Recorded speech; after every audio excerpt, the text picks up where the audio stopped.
Hi friends, ಎಲ್ಲರಿಗೂ ನಮಸ್ಕಾರ. ಬನ್ನಿ ಫ್ರೆಂಡ್ಸ್, ಮರ್ಯಾದೆ ರಾಮಣ್ಣ ಸೀರಿಯಲ್ನ ಇವತ್ತಿನ ಸಂಚಿಕೆಯಲ್ಲಿ ಏನಾಗ್ತಿದೆ ಅಂತ ನೋಡ್ಕೊಬರೋಣ. ಅದಕ್ಕೂ ಮುಂಚೆ ಯಾರೆಲ್ಲ ನನ್ನ ವೀಡಿಯೋ ನೋಡ್ತಾ ಇದ್ದೀರಾ ಅವರೆಲ್ಲ ಪ್ಲೀಸ್ ಪುಟ್ಟದೊಂದು ಲೈಕ್ ಮಾಡಿ, ಹಾಗೆ ಸಬ್ಸ್ಕ್ರೈಬ್ ಆಗೋದನ್ನು ಮರಿಬೇಡಿ. ಬನ್ನಿ ಸ್ಟಾರ್ಟ್ ಮಾಡೋಣ. ಫ್ರೆಂಡ್ಸ್, ಮೊದಲಿಗೆ ಇಲ್ಲಿ ವಿಶ್ವನಾಥ್ ಅವರು ಸಿಕ್ಕ ಕೋಪ ಮಾಡಿಕೊಂಡು ನನ್ನ ಪವರ್ ಏನು ಅಂತ ಜಯಮ್ಮನ ಹತ್ರ ನಾನು ತೋರಿಸ್ತೀನಿ, ನೋಡ್ತಾ ಇರು ಅಂತ ಅನ್ಬೇಕಾದ್ರೆ ಸುಕನ್ಯಾ ಅದೇ ಈ ರೀತಿ ಎಲ್ಲ ಮಾತಾಡಬೇಡಿ, ಅವ್ರು ನಿಜವಾಗ್ಲೂ ದುಡ್ಡಿಗೆ ಆಸೆ ಪಡೋರಲ್ಲ, ನೀವು ಈ ರೀತಿ ತೊಗೊಂಡೋದ್ರೆ ಅವರಿಗೆ ಸಿಕ್ಕಾಬಟ್ಟೆ ಕೋಪ ಬರುತ್ತೆ ಅಂತ ಅಂದರೆ ಬರಲಿ ಬಿಡು ಅಂತ ವಿಶ್ವನಾಥ್ ಬೈತಾ ಇರ್ತಾರೆ. ಇನ್ನೊಂದು ಕಡೆ ಗಜಲಕ್ಷ್ಮಿಗಂತೂ ಸಿಕ್ಕಾಬಟ್ಟೆ ಖುಷಿ ಆಗ್ತಾ ಇರುತ್ತೆ. ಹಾಗೆ ವಿಶ್ವನಾಥ್ ಸಿಕ್ಕಾಬಟ್ಟೆ ಕೋಪ ಮಾಡಿಕೊಂಡು ಅವಳ ಕೋಪ ಮಾಡ್ಕೋತಾಳೆ ಅಂತ ನಾನು ನನ್ನ ಪ್ರೆಸ್ಟೀಜನ್ನ ಹಾಳು ಮಾಡ್ಕೊಳಕ್ಕಾಗಲ್ಲ, ನನ್ನ ಮಗಳಿಗೆ ಏನು ಬೇಕೋ ಅದನ್ನೆಲ್ಲ ನಾನು ಕೊಡ್ತೀನಿ, ಆಗಲೇ ನಿನ್ನ ಮಾತನ್ನ ಕೇಳಿಕೊಂಡು ಹಾಳಾದವಳ ಮಗನಿಗೆ ನನ್ನ ಮಗನ ಕೊಟ್ಟು ದೊಡ್ಡ ತಪ್ಪು ಮಾಡಿದ್ದೀನಿ, ಹಾಗೆ ಇದನ್ನೆಲ್ಲ ಕೊಟ್ಟು ನನ್ನ ಮಗಳು ಯಾವ ರೀತಿ ಇರಬೇಕು, ಖುಷಿಯಾಗಿರಬೇಕು ಅನ್ನೋದನ್ನು ನಾನು ಅವರಿಗೆ ತೋರಿಸ್ತೀನಿ ಅಂತ ಅಂದಾಗ, ಯಾಕ್ರಿ ಈ ರೀತಿ ಹಠ ಮಾಡ್ತಿದ್ದೀರಾ, ಏನಾಗಿದೆ ಅಂತ ಸುಕನ್ಯಾ ಕೇಳ್ತಿರ್ಬೇಕಾದ್ರೆ, ನಾನು ಹಠ ಮಾಡೋ ಹಾಗೆ ಎಲ್ಲ ಮಾಡಿದ್ದು ನೀನು, ಅಷ್ಟಕ್ಕೂ ಹಠ ಮಾಡಿ ಮದುವೆ ಮನೇಲಿ ಸತ್ತೋಗ್ತೀನಿ ಅಂತ ಎದುರಿಸಿ ನನ್ನ ಮಗಳು ಕೊತ್ತಿಗೆ ತಾಳಿ ಕಟ್ಟಿಸ್ದೆ, ಅವತ್ತು ನೀನು ಸತ್ತೋಗಿದ್ರೆ ಎಷ್ಟು ಚೆನ್ನಾಗಿತ್ತು ಅಂತ ವಿಶ್ವನಾಥ್ ಸಿಕ್ಕಾಪಟ್ಟೆ ಬಾಯಿ ಬಂದಾಗೆ ಸುಕನ್ಯನ ಬೈತಾ ಇರ್ತಾರೆ. ಹಾಗೆ ಸುಕನ್ಯಾ ತುಂಬ ಭಯದಿಂದ ಪ್ಲೀಸ್ ಅರ್ಥ ಮಾಡ್ಕೊಳ್ಳಿ, ತಾಳ್ಮೆನ ಕಳ್ಕೊಬೇಡಿ ಅಂತ ಹೇಳ್ತಾ ಇದ್ರೆ ಗಜಲಕ್ಷ್ಮಿ, ಅದಕ್ಕೆ ಅಣ್ಣನೇನಕ್ಕೆ ತಡಿತೀರಾ, ಅವನಿಗೆ ಯಾವ ಟೈಮಲ್ಲಿ ಏನು ಮಾತಾಡಬೇಕು ಏನು ಮಾಡಬೇಕಂತ ತುಂಬ ಚೆನ್ನಾಗಿ ಗೊತ್ತು, ಸುಮ್ಮನೆ ನಿಮ್ಮ ಪಾಡಿಗೆ ನೀವು ಇರಿ ಅಂತ ಹೇಳ್ತಾ ಇರ್ತಾಳೆ. ಹಾಗೆ ಸುಕನ್ಯಾ, ನಿನಗಿನ್ನೂ ಗೊತ್ತಿಲ್ಲ ಗಜ, ಜಯಮ್ಮ ತುಂಬ ಸ್ವಾಭಿಮಾನಿ ಅಂತ ಅನ್ಬೇಕಾದ್ರೆ ಏನದಕ್ಕೆ ನೀವು ಯಾವಾಗಲೂ ಆ ಜಯಮ್ಮನ ಬಗ್ಗೆ ಯೋಚನೆ ಮಾಡ್ತಾ ಇರ್ತೀರಲ್ಲ, ಅವರೊಬ್ಬರೇನಾ ಸ್ವಾಭಿಮಾನಿ, ಅವರೊಬ್ಬರಿಗೆ ಸ್ವಾಭಿಮಾನ ಇರೋದು, ನಮ್ಗೆ ಯಾರಿಗೂ ಇಲ್ವಾ, ಹಾಗಾದರೆ ನಮ್ಮ ಅಣ್ಣನಿಗೆ ಸ್ವಾಭಿಮಾನ ಇಲ್ವಾ ಅಂತ ಕೇಳ್ತಾ ಇರ್ತಾಳೆ. ಹಾಗೆ ನಮ್ಮ ಮನೇಲಿ ನಮ್ಮ ಅಣ್ಣನಿಗೆ ಸ್ವಾಭಿಮಾನ ಅನ್ನೋದು ಇಲ್ವಾ ಅಂತ ಗಜಲಕ್ಷ್ಮಿ ಹೇಳ್ತಾ ಇರಬೇಕಾದ್ರೆ ಇವಳಿಗೆಲ್ಲ ಮಾತು ಅರ್ಥ ಆಗುತ್ತೆ. ನೋಡು ಸುಕನ್ಯಾ, ಈ ಸಲ ನಾನು ಒಂದು ಮಾತನ್ನ ನಿನ್ನ ಮಾತನ್ನ ಕೇಳಲ್ಲ, ನನ್ನ ಪಾಡಿಗೆ ನನ್ನನ್ನು ಕೆಲಸ ಮಾಡೋಕ್ಕೆ ಬಿಟ್ಬಿಡು ಅಂತ ವಿಶ್ವನಾಥ್ ಕೋಪ ಮಾಡಿಕೊಂಡು ಕೂಗಾಡ್ತಿದ್ರೆ, ಪ್ಲೀಸ್ ರೀ ನನ್ನ ಮಾತು ಕೇಳ್ರಿ, ಸಮಾಧಾನದಿಂದ ತಾಳ್ಮೆಯಿಂದ ಯೋಚನೆ ಮಾಡ್ರಿ ಅಂತ ಸುಕನ್ಯಾ ಫೋರ್ಸ್ ಮಾಡ್ತಾ ಇರ್ತಾಳೆ. ಹಾಗೆ ನೀವು ಈ ರೀತಿ ಮಾಡೋದ್ರಿಂದ ನನ್ನ ಮಗಳ ಜೀವನ ಹಾಳಾಗುತ್ತೆ, ಸುಡೋ ಬೆಂಕಿಗೆ ತುಪ್ಪ ಸುರಿದಂಗೆ ಆಗುತ್ತೆ ರೀ, ಪ್ಲೀಸ್ ಅವಳ ಲೈಫೇ ಹಾಳಾಗುತ್ತೆ, ಅರ್ಥ ಮಾಡ್ಕೊಳ್ಳಿ ಅಂತ ಅಂದಾಗ, ಯಾಕೆ ಹಾಳಾಗುತ್ತೆ, ಅವಳು ಶ್ರೀಮಂತ ಮನೇಲಿ ಹುಡ್ತೊಳ್ಕಣೆ ನನ್ನ ಮಗಳು, ಅವಳನ್ನ ಯಾವ ರೀತಿ ಚೆನ್ನಾಗಿಡ್ಬೇಕಂತ ನನಗೆ ತುಂಬ ಚೆನ್ನಾಗಿ ಗೊತ್ತು, ಇನ್ಮೇಲೆ ನೋಡ್ತಾ ಇರು, ಇವರಿಗೆಲ್ಲ ಯಾವ ರೀತಿ ಪಾಠ ಕಲಿಸ್ತೀನಿ ನೋಡ್ತಾ ಇರಿ ಅಂತ ಅಂದ್ಬಿಟ್ಟು ಒಂದು ಸೂಟ್ಕೇಸ್ಗಲ್ಲಿ ದುಡ್ಡು ಹಾಗೆ ಇನ್ನೊಂದು ಸೂಟ್ಕೇಸ್ಗಲ್ಲಿ ಒಡವೆಗಳನ್ನೆಲ್ಲ ತಗೊಂಡು ಬರ್ತಾ ಇದ್ರೆ ಸುಕನ್ಯಗಂತೂ ಸಿಕ್ಕಾಬಟ್ಟೆ ಬೇಜಾರಾಗ್ತಾ ಇರುತ್ತೆ. ಹಾಗೆ ಇನ್ನೊಂದು ಕಡೆ ಜಯಮ್ಮ ಕೂತ್ಕೊಂಡು ಗುರುಗಳು ಹೇಳಿದ ಮಾತನ್ನ ನೆನಪು ಮಾಡ್ಕೊಂಡು ಕಣ್ಣೀರಾಗ್ತಾ ಇರ್ತಾರೆ. ಈ ಕಡೆ ಗುರುಗಳು ಹೇಳಿರ್ತಾರೆ, ಹೆಂಗೆ ನಿನ್ನ ಮಗ ನಿನ್ನ ಮಾತು ಕೇಳಿದೆ, ಹಾಗೆ ನಿನಗೂ ಒಂದು ಮಾತು ಹೇಳಿದೆ, ಆ ಹೆಣ್ಣಿನ ಕುತ್ತಿಗೆಗೆ ತಾಳಿ ಕಟ್ಟಿದ್ದು, ಅದೇ ರೀತಿ ಗಂಡ ಹೆಂಡತಿ ಒಂದಾಗ್ತಾರೆ, ಹಾಗೆ ನಿನ್ನನ್ನೆಲ್ಲ ಬಿಟ್ಟೇ ಸಹ ಹೋಗ್ತಾನೆ, ಈ ದೇಶನ ಬಿಟ್ಟು ಈ ಪರಲೋಕನೇ ಬಿಟ್ಟು ಅವನು ಹೋಗ್ತಾನೆ ಅಂತ ಹೇಳಿದ ಮಾತೆಲ್ಲ ನೆನಪು ಮಾಡಿಕೊಂಡು ಕಣ್ಣೀರಾಗ್ತಾ ಇರಬೇಕಾದ್ರೆ ಅಷ್ಟೊತ್ತಿಗೆ ಜಗನ್ನಾಥ್ ಹಾಗೆ ಚೆನ್ನಮ್ಮ ಬರ್ತಾರೆ. ಜಗನ್ನಾಥ್ ಬಂದು ಹೇಳ್ತಾ ಇರ್ತಾನೆ, ಯಾಕೆ ಜಯು ಈ ರೀತಿ ಕೂತಿದೀಯಾ, ಒತ್ತಾರೆ ಹಟ್ಟಿಲೆಲ್ಲ ಜನ ಇದ್ದಾರೆ, ನೀನೆಲ್ಲಾರು ದೇವ್ರ ಪೂಜೆ ಗೀಜೆ ಏನಾದ್ರು ಮಾಡಿಬಿಟ್ಟು ಎಲ್ಲರಿಗೂ ಮಂಗಳಾರತಿ ಕೊಡೋದು ಬಿಟ್ಟು ಈ ರೀತಿ ಏನು ಕೂತಿದೀಯಾ ಅಂತ ಕೇಳ್ತಾ ಇರ್ತಾನೆ. ಹಾಗೆ ಜಯಮ್ಮ ಸಿಕ್ಕಾಬಟ್ಟೆ ಕೋಪ ಮಾಡಿಕೊಂಡು, ಅದ್ಯಾವರು ನನಗೆ ಏನು ಕೊಟ್ಟಿದ್ದಾನೆ ಅಂತ ನಾನು ಪೂಜೆ ಮಾಡಬೇಕು, ಇಷ್ಟು ವರ್ಷ ಅವನನ್ನ ಭಕ್ತಿಯಿಂದ ಪೂಜೆ ಮಾಡಿದ್ದಕ್ಕೆ ಆ ಮನೆಯಾಡ ದೇವರು ನನ್ನೊಟ್ಟಿಗೆ ಬೆಂಕಿ ಇಟ್ಬಿಟ್ಟ, ಏನು ಮಾಡೋದು ಅಂತ ಬೈತಾ ಇರಬೇಕಾದ್ರೆ ಇವರಿಬ್ರಿಗೂ ಸಿಕ್ಕಾಪಟ್ಟೆ ಆಶ್ಚರ್ಯ ಆಗ್ತಾ ಇರುತ್ತೆ. ಹಾಗೆ ಜಗನ್ನಾಥ್ ಹೇಳ್ತಾ ಇರ್ತಾನೆ, ಯಾಕೆ ಜಯ, ನಿನ್ನ ಮನಸ್ಸಲ್ಲಿರೋ ನೋವೇನು, ನಿನ್ನ ಸಂಕಟ ಏನು ಅಂತ ಕೇಳಿದ್ರು ಸಹ ನೀನು ಹೇಳಲ್ಲ, ಎಲ್ಲರನ್ನೂ ಬೈಕೊಂಡು ತಿರ್ಗಾಡ್ತೀಯ, ಈಗ ದೇವ್ರನ್ನೂ ಬೈತಿದೆಯಲ್ಲ, ಏನಾಗಿದೆ ನಿನಗೆ ಅಂತ ಅಂದಾಗ ಈ ಕಡೆ ಜಗನ್ನಾಥ್ ತಾಯಿ ಚೆನ್ನಮ್ಮ ಹೇಳ್ತಾ ಇರ್ತಾರೆ, ಯಾಕಡಾ ನೀನು ತಲೆ ಕೆಡ್ಸ್ಕೊತೀಯ, ದೇವರು ಪೂಜೆನ ಯಾರು ಮಾಡಿದ್ರೇನು, ಕೋಳಿ ಕೂಗಲಿಲ್ಲ ಅಂತ ಅಂದ್ರೆ ಏನು ಬೆಳಕರೆ ಇಲ್ವಾ, ಅದೆಂಥ ಪೂಜೆ ನೀನೇ ಮಾಡೋಕು ಅಂತ ಅಂದಾಗ ಜಗನ್ನಾಥ್ ದೇವ್ರ ಮನೆಗೆ ಬಂದು ಪೂಜೆ ಮಾಡೋಕೆ ಹೋಗ್ತಾ ಇರ್ತಾರೆ. ಹಾಗೆ ಎಲ್ಲನೂ ಪೂಜೆ ಮಾಡಿಬಿಟ್ಟು ಎಲ್ಲರಿಗೂ ಮಂಗಳಾರತಿ ಕೊಡೋಕ್ಕೆ ಕರಿತಾ ಇರ್ತಾರೆ. ಹಾಗೆ ಜ್ಯೋತಿ ಭಾರವ ಹಾಗೆ ರಾಮಣ್ಣ ಹಬ್ಬ ಅಂತ ಇಬ್ರಿಗೂ ಆರತಿ ಕೊಡ್ತಿರ್ಬೇಕಾದ್ರೆ ಎಲ್ಲರೂ ಖುಷಿಯಿಂದ ಆರತಿ ತಗೋತಿರ್ತಾರೆ. ಅದೇ ಸಮಯಕ್ಕೆ ವಿಶ್ವನಾಥ್ ಸುಕನ್ಯಾ ಹಾಗೆ ಗಜಲಕ್ಷ್ಮಿ ಮನೆಯೊಳಗಡೆ ಬರ್ತಾರೆ. ಅವ್ರನ್ನ ನೋಡಿದ ತಕ್ಷಣ, ವಿಶ್ವ ಬಂದ್ಯಾ, ಒಳ್ಳೇದಾಗ್ತಿದೆ ಕಣೋ, ಎಲ್ಲರಿಗೂ ಒಳ್ಳೇದಾಗ್ತಿದೆ, ಇನ್ನು ಮುಂದೆ ಒಳ್ಳೇದಾಗಲಿ ಅಂತ ನೀನು ದೇವ್ರ ಹತ್ರ ಕೇಳ್ಕೊಂಡು ಆರತಿ ತಗೋ ಅಂತ ಜಗನ್ನಾಥ್ ತನ್ನ ಫ್ರೆಂಡಿಗೆ ಆರತಿ ಕೊಡೋಕೆ ಹೋದರೆ ಈ ವಿಶ್ವನಾಥ್ ಸಿಕ್ಕಾಬಟ್ಟೆ ಕೋಪ ಮಾಡಿಕೊಂಡು ಆರತಿ ತಟ್ಟೆನ ಬಿಸಾಕಿದ ತಕ್ಷಣ ಎಲ್ಲರೂ ಶಾಕ್ ಆಗಿ ವಿಶ್ವನಾಥ್ ಮುಖನ ನೋಡ್ತಾ ಇರ್ತಾರೆ. ಹಾಗೆ ಜಯಮ್ಮ ಸಿಕ್ಕಾಬಟ್ಟೆ ಕೋಪ ಮಾಡಿಕೊಂಡು ಏನಾಗ್ತಿದೆ ಅಂತ ಹೊರಗಡೆ ಬಂದು ನೋಡೋಕೆ ಬರ್ತಾಳೆ. ಹಾಗೆ ವಿಶ್ವನಾಥ್ ಸಿಕ್ಕಾಬಟ್ಟೆ ಕೋಪ ಮಾಡಿಕೊಂಡು ಸೂಟ್ಕೇಸಲ್ಲಿರೋ ದುಡ್ಡು ಮತ್ತು ಒಡವೆನೆಲ್ಲ ತೆಗಿತಾ ಇದ್ರೆ ಇವರಿಗೆಲ್ಲ ಸಿಕ್ಕಾಬಟ್ಟೆ ಆಶ್ಚರ್ಯ ಆಗ್ತಾ ಇರುತ್ತೆ. ಅಷ್ಟೊತ್ತೇ ಐಶ್ವರ್ಯ ಸಹ ಒಳಗಡೆ ಬಂದು ಏನು ಮಾಡ್ತಿದ್ದಾರೆ ನಮ್ಮ ಡ್ಯಾಡ್ ಅಂತ ನೋಡ್ತಿರ್ಬೇಕಾದ್ರೆ, ಇದೇನಿಲ್ಲ ವಿಶ್ವ, ಇದನ್ನೆಲ್ಲ ಯಾಕ್ಲ ತಂದಿದ್ಯಾ ಅಂತ ಅಂದಾಗ, ನನ್ನ ಮಗಳು ನಿನ್ನ ಮನೇಲಿ ಗತಿ ಇಲ್ದಲೇ ಬದುಕೋದು ನನಗಿಷ್ಟ ಇಲ್ಲ, ಅದಕ್ಕೆ ಇದನ್ನೆಲ್ಲ ತಂದಿದ್ದೀನಿ ಅಂತ ಹೇಳಿದಾಗ ಇವರಿಗೆಲ್ಲ ಸಿಕ್ಕಾಬಟ್ಟೆ ಶಾಕ್ ಆಗ್ತಾ ಇರುತ್ತೆ. ಹಾಗೆ ವಿಶ್ವನಾಥ್ ಹೇಳ್ತಾ ಇರ್ತಾನೆ, ನನ್ನ ಮಗಳು ಈ ಮನೇಲಿ ತುಂಬ ಚೆನ್ನಾಗಿರಬೇಕು, ಅದಕ್ಕೋಸ್ಕರ ನಾನು ಇದನ್ನೆಲ್ಲ ಅವಳಿಗೆ ಕೊಡೋಕ್ಕೆ ಬಂದಿದ್ದೀನಿ, ಇದನ್ನು ಹುಡುಗರೆ ಅಂತಲ್ಲಾದರೂ ಅನ್ಕೋ ಅಥವಾ ವರದಕ್ಷಿಣೆ ಅಂತಲ್ಲಾದರೂ ಅನ್ಕೋ ಅಂತ ಹೇಳ್ತಾ ಇದ್ರೆ ಇವರಿಗೆಲ್ಲ ಸಿಕ್ಕಾಬಟ್ಟೆ ಶಾಕ್ ಆಗ್ತಾ ಇದ್ರೆ ಜಯಮ್ಮ ಮಾತ್ರ ಸಿಕ್ಕಾಬಟ್ಟೆ ಕೋಪ ಮಾಡಿಕೊಂಡು ವಿಶ್ವನಾಥ್ನ ಗುರಾಯಿಸ್ತಾ ಇರ್ತಾಳೆ. ಹಾಗೆ ಮತ್ತೆ ವಿಶ್ವನಾಥ್ ಸಿಕ್ಕಾಬಟ್ಟೆ ಕೋಪ ಮಾಡಿಕೊಂಡು ಈ ಮದುವೆ ಏನಕ್ಕಾಯಿತು, ಯಾವ ರೀತಿ ಆಯಿತು ನನಗಂತೂ ಒಂದು ಗೊತ್ತಿಲ್ಲ. ಆದರೆ ಈ ಗತಿಗೆಟ್ಟರ ಮನೇಲಿ ನನ್ನ ಮಗಳು ಸೊಸೆಯಾಗಿ ಬರ್ತಿದ್ದಾಳೆ ಅಂತ ಅಂದಮೇಲೆ ಅವಳ ಫ್ಯೂಚರು ಹಾಗೆ ಅವಳು ಕಂಫರ್ಟಬಲ್ ಆಗಿರಬೇಕು ಅಂತ ಅನ್ನೋದಕ್ಕೋಸ್ಕರ ನಾನು ಇದನ್ನೆಲ್ಲ ತಂದಿದ್ದೀನಿ ಅಂತ ಕೋಪದಿಂದ ಹೇಳ್ತಾ ಇದ್ರೆ ಮನೆ ಮಂದಿಗೆಲ್ಲ ಸಿಕ್ಕಾಬಟ್ಟೆ ಕೋಪ ಬರ್ತಾ ಇರುತ್ತೆ. ಹಾಗೆ ವಿಶ್ವನಾಥ್ ಮತ್ತೆ ಹೇಳ್ತಾ ಇರ್ತಾನೆ, ಇದರಲ್ಲಿ 50 ಲಕ್ಷ ಕ್ಯಾಶ್ ಇದೆ, ಸಿಕ್ಕಾಬಟ್ಟೆ ಒಡವೆ ಇದೆ, ಇದನ್ನೆಲ್ಲ ನನ್ನ ಮಗಳಿಗೆ ಕೊಡ್ತಾ ಇದ್ದೀನಿ, ಹಾಗೆ ಇನ್ನು ಎಷ್ಟು ಬೇಕು ಕೇಳು ಕೊಡ್ತೀನಿ, ಆದರೆ ಒಂದು ಕಂಡೀಷನ್ನು, ನನ್ನ ಮಗಳು ಒಂದು ಕೂದಲು ಸಹ ಕೊಂಕಬಾರ್ದು, ಆ ರೀತಿ ನಿಮ್ಮನೆಯವರೆಲ್ಲ ನೋಡ್ಕೋಬೇಕು ಅಂತ ಹೇಳ್ತಾ ಇದ್ರೆ ಜಯಮ್ಮನಿಗೂ ಹಾಗೆ ರಾಮಣ್ಣನಿಗೂ ಸಿಕ್ಕಾಬಟ್ಟೆ ಕೋಪ ಬರ್ತಾ ಇರುತ್ತೆ. ಹಾಗೆ ಎಲ್ಲರೂ ಸಹ ಸುಮ್ಮನೆ ನಿಂತಿರಬೇಕಾದ್ರೆ ವಿಶ್ವನಾಥ್, ಏನಕ್ಕೆ ಎಲ್ಲರೂ ಸುಮ್ಮನೆ ನಿಂತಿದ್ದೀರಾ, ಏನಾದರೂ ಮಾತಾಡಿ ಅಂತ ಅಂದ್ಬಿಟ್ಟು ಜಯಮ್ಮನ ಹತ್ರ ಬಂದ್ಬಿಟ್ಟು, ಏನು ಜಯಮ್ಮ ಮನಸ್ಸಲ್ಲಿ ಆಸೆನ ಸಿಕ್ಕಾಬಟ್ಟೆ ಇಟ್ಕೊಂಡಿದೀಯಾ, ಆದರೂ ಏನು ಮಾತಾಡದೆ ಏನಕ್ಕೆ ಈ ರೀತಿ ಒದ್ದಾಡ್ಕೊಂಡಿದೀಯಾ ಅಂತ ಅನ್ಬೇಕಾದ್ರೆ ಇವಳಿಗೆ ಮತ್ತಷ್ಟು ಕೋಪ ಜಾಸ್ತಿ ಆಗ್ತಾ ಇರುತ್ತೆ. ಹಾಗಿದ್ದೆಲ್ಲ ಸಾಕಾಗ್ಲಿಲ್ವಾ ಜಯಮ್ಮ, ಇನ್ನೂ ಬೇಕಾ, ಹೇಳು ಹೇಳು ಅಂತ ಅನ್ಬೇಕಾದ್ರೆ ಜಯಮ್ಮ ಮಾತ್ರ ಸಿಕ್ಕಾಬಟ್ಟೆ ಕೋಪ ಮಾಡಿಕೊಂಡು, ಏನಯ್ಯ ಏನು ಅನ್ಕೊಂಡಿದೀಯಾ, ಈ ದುಡ್ಡು ಈ ಚಿನ್ನ ಎಲ್ಲ ತೋರಿಸಿ ನಮ್ಮನ್ನ ನೀನು ಕೊಂಡ್ಕೋಬೇಕು ಅಂತ ಅನ್ಕೊಂಡಿದ್ಯಾ, ಇದಕ್ಕೆಲ್ಲ ಗತಿಗೆಟ್ಟಿದ್ದೀವಿ ಅಂತ ಅನ್ಕೊಂಡಿದ್ಯಾ, ನಿನ್ನ ಹತ್ರ ದುಡ್ಡಿಸ್ಕೊಳ್ಳೋವಷ್ಟು ಗತಿಗೆಟ್ಟಿಲ್ಲ ನಾವು ಅಂತ ಅಂದಾಗ ವಿಶ್ವನಾಥನಿಗೆ ಸಿಕ್ಕಾಬಟ್ಟೆ ಕೋಪ ಬರ್ತಾ ಇರುತ್ತೆ. ಹಾಗೆ ನಿನ್ನ ಶ್ರೀಮಂತಿಗೆ ಈ ದರ್ಬಾರ ಎಲ್ಲನೂ ಸಹ ನಿಂತಲ್ಲೇ ಇಟ್ಕೋ, ನನ್ನ ಹತ್ರ ತೋರಿಸ್ಬೇಡ ಅಂತ ಜಯಮ್ಮ ಹೇಳ್ತಿರ್ಬೇಕಾದ್ರೆ, ಸಾಕು ಜಯಮ್ಮ ಸಾಕು, ಮಾತಾಡಬೇಡ ಇನ್ನು, ನಿನ್ನ ಮನಸ್ಸೊಳಗೆ ತುಂಬ ಆಸೆ ಇದೆ, ಅದೆಷ್ಟು ಬೇಕು ಕೇಳು, ನಾನು ನಿನಗೆ ಕೊಡ್ತೀನಿ ಅಂತ ಅನ್ಬೇಕಾದ್ರೆ,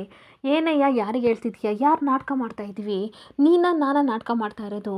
ಆಡಿದ ಮಾತನ್ನು ಗೆಪ್ತಿದ್ಯಾ, ನಿನಗೆ ಸರಿಯಾಗಿ ಏನು ಮಾತಾಡಬೇಕು ಅನ್ನೋದನ್ನು ಸರಿಯಾಗಿ ನಿಂತ್ಕೊಂಡು ಮಾತಾಡೋದು ಕಲ್ತ್ಕೊ ಅಂತ ಜಯಮ್ಮ ಉಗಿತಾ ಇರ್ತಾಳೆ. ಹಾಗೆ ಈ ಜಯಮ್ಮ ಅಂದ್ರೇನು, ಈ ಜಯಮ್ಮನ ಕುಟುಂಬ ಅಂದ್ರೇನು ಅಂತ ಹೋಗಿ ಊರು ಜನಗಳನ್ನ ಕೇಳು, ಅವ್ರು ನಿನಗೆ ಹೇಳ್ತಾರೆ ನಾವು ಯಾವ ರೀತಿ ಮರ್ಯಾದೆಯಿಂದ ಬದುಕ್ತಾ ಇದ್ದೀವಿ ಅಂತ ಹೇಳ್ತಾರೆ ಅಂತ ಅಂದಾಗ,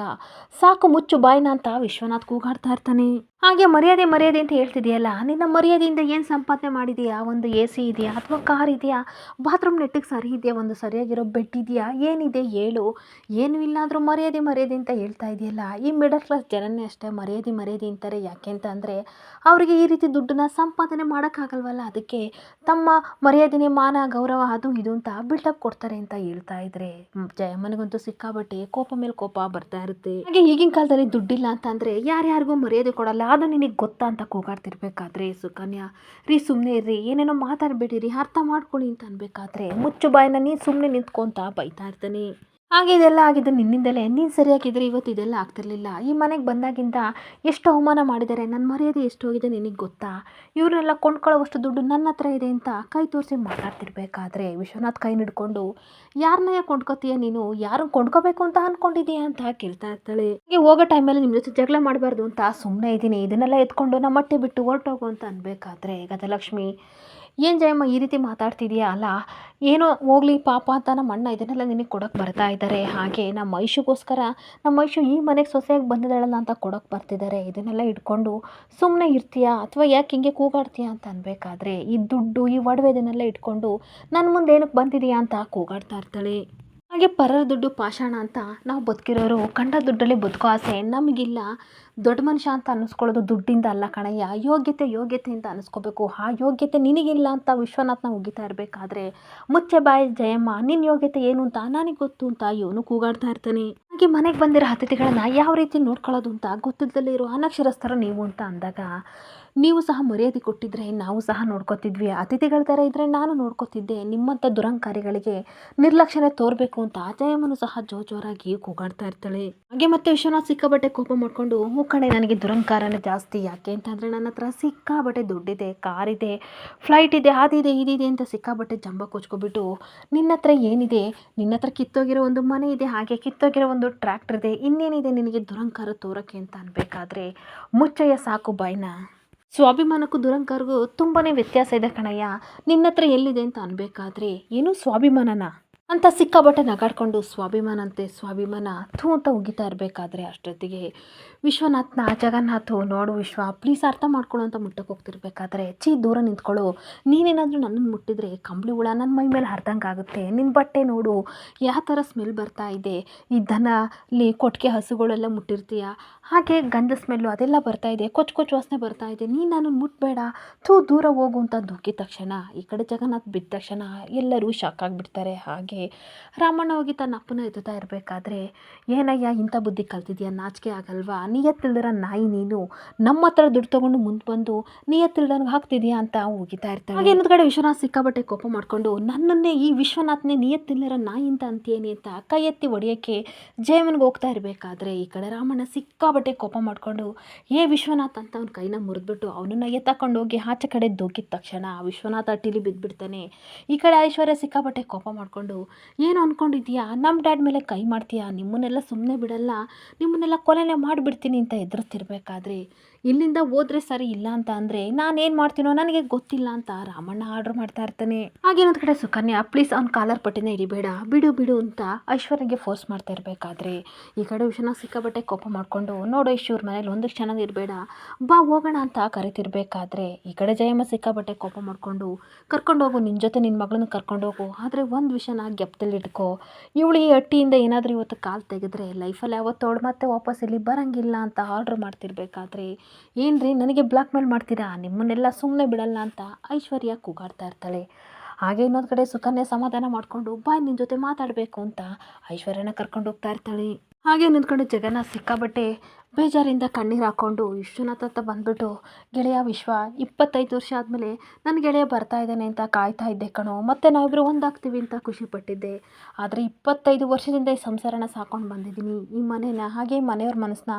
ದಯವಿಟ್ಟು ಹೊಡಿಬೇಡ, ಇಲ್ಲಿಂದ ಹೊರಟೋಗು ಅಂತ ಕಣ್ಣೀರು ಹಾಕ್ಕೊಂಡು ಜಗನ್ನಾಥ್ ಕೇಳ್ತಾ ಇರ್ತಾನೆ. ಹಾಗೆ ಗೆಳೆಯ ಯಾವತ್ತೂ ಈ ಕಡೆ ಬರಬೇಡ ಅಂತ ಅಂದಾಗ, ಹೋಗ್ತೀನಿ ಕಣೋ ಹೋಗ್ತೀನಿ, ಯಾವನಿಗೆ ಬೇಕು ನಿನ್ನ ಸಂಬಂಧ, ನಿಮ್ಮ ಮನೆ, ಇಲ್ಲಿಂದ ಹೊರಟೋಗ್ತೀನಿ, ನನ್ನ ಮಗಳು ಬರಲಿ, ಅವಳನ್ನ ಜೊತೆಲೆ ಕರ್ಕೊಂಡು ಹೋಗ್ತೀನಿ ಅಂತ ವಿಶ್ವನಾಥ್ ಆರ್ಡ್ರ್ ಮಾಡ್ತಾ ಇರ್ತಾನೆ. ಹಾಗೆ ಜಯಮ್ಮ ಮತ್ತೆ ಕೋಪ ಮಾಡಿಕೊಂಡು, ಹೋಗಯ್ಯ ಹೋಗು, ನಿನ್ನೂ ನಿನ್ನ ಮಗಳನ್ನು ಯಾರು ತಡಿತಾ ಇರೋದು, ಇಲ್ಲಿಂದ ತೊಲಗು, ಯಾರು ನಿನ್ನ ಹಿಡ್ಕೊಳಕ್ಕೆ ಬಂದಿಲ್ಲ ಅಂತ ಅಂದಾಗ ವಿಶ್ವನಾಥ್ಗೆ ಸಿಕ್ಕಾಬಟ್ಟೆ ಕೋಪ ಬರ್ತಿರ್ಬೇಕಾದ್ರೆ ಗಜಲಕ್ಷ್ಮಿ, ಅಣ್ಣ ಬನ್ನಿ ನಾವು ಹೋಗೋಣ ಅಂತ ಅಂದ್ಬಿಟ್ಟು ಡ್ರೈವರ್ ಕಾರ್ ತೆಗಿ ಅಂತ ಹೇಳ್ತಾ ಇರ್ತಾಳೆ. ಹಾಗೇನೊಂದು ಕಡೆ ತನ್ನ ಮನಸ್ಸಲ್ಲಿ ಗಜಲಕ್ಷ್ಮಿ ಹೇಳ್ಕೊತಾ ಇರ್ತಾಳೆ, ಇನ್ನೊಂದು ಸ್ವಲ್ಪ ಹೊತ್ತು ಬಿಟ್ಟಿದ್ರೆ ನಾನು ಅಣ್ಣ ಕೊಟ್ಟಿದ್ದ ದುಡ್ಡು ವಾಪಸ್ನ ಇವ್ರಿಗೆ ಕೊಟ್ಟಿಲ್ಲ ಅನ್ನೋ ವಿಷಯನ ಈ ಕಡೆ ಜಯಮ್ಮ ಬಾಯ್ ಬಿಟ್ಬಿಡ್ತಿದ್ಲು. ಸದ್ಯಕ್ಕೆ ರಾಮಣ್ಣ ಬಂದ್ಬಿಟ್ಟು ನಮ್ಮ ಅಣ್ಣನ ಹೊರಗಡೆ ಹಾಕಿ ಒಳ್ಳೆ ಕೆಲಸ ಮಾಡ್ದ,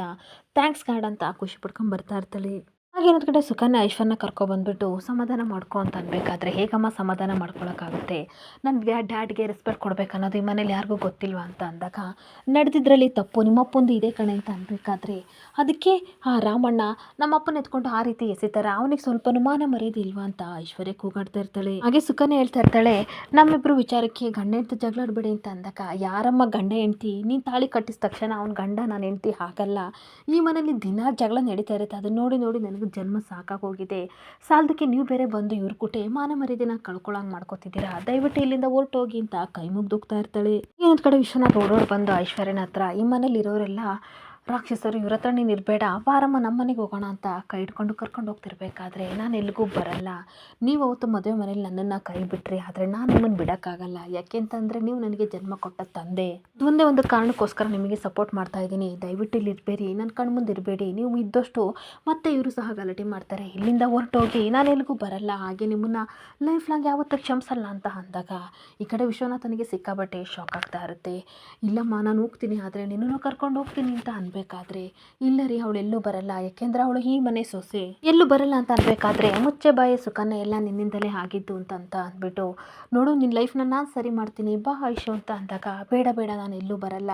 ಈಗ ನನ್ನನ್ನು ಆಲ್ರೆಡಿ ನರ್ಕಕ್ಕೆ ತಳ್ಳಿದ್ದೀರಾ, ಇವಾಗ ಇಲ್ಲೂ ನಿಂತ್ಕೊಂಡು ಅವ್ರ ಜೊತೆ ಎಲ್ಲ ಜಗಳ ಮಾಡಿ ನನಗೆ ಸಿಕ್ಕಾಬಟ್ಟೆ ಹಿಂಸೆ ಮಾಡ್ತಾ ಇದ್ದೀರಾ, ಇಲ್ಲಿಂದ ಹೊರಟೋಗಿ ಅಂತ ಅನ್ಬೇಕಾದ್ರೆ, ಪ್ಲೀಸ್ ನನ್ನ ಮಾತನ್ನ ಕೇಳೋ, ನನ್ನ ಜೊತೆ ಬಾ ಅಂತ ಅಂದಾಗ, ನಾನೆಲ್ಲೂ ಬರಲ್ಲ ಹೊರಟೋಗಿ ಅಂತ ಅನ್ಬೇಕಾದ್ರೆ, ಅಟ್ಲೀಸ್ಟ್ ಅಪ್ಪ ಸತ್ತಾಗಾದರೂ ಬರ್ತೀಯ ಅಂತ ಅಂದಾಗ, ಈ ಕಡೆ ಐಶ್ವರ್ಯ ಸಿಕ್ಕಾಬಟ್ಟೆ ಕಣ್ಣೀರು ಹಾಕ್ಕೊಂಡು ಮುಖ ತೋರಿಸ್ದೇ ನಿಂತಿರ್ತಾಳೆ. ಏನೂ ಮಾತಾಡದೆ ಇರ್ಬೇಕಾದ್ರೆ ಈ ಕಡೆ ಜಯಮ್ಮ, ನೋಡಮ್ಮಿ ಒಳಗಡೆ ಇಟ್ಟಿರೋ ಅವರ ಐಶ್ವರ್ಯನ ತೆಗೆದು ಹೆಸ್ಬಿಡು ಅವ್ರ ಮುಖದ ಮೇಕೆ, ಅವರೇ ತಗೊಂಡೋಗ್ಲಿ, ನಮಗೆ ಹಟ್ಟಿಲಿ ಅವ್ರ ದುಡ್ಡು ಬೇಕಾಗಿಲ್ಲ ಅಂತ ಅಂದಾಗ,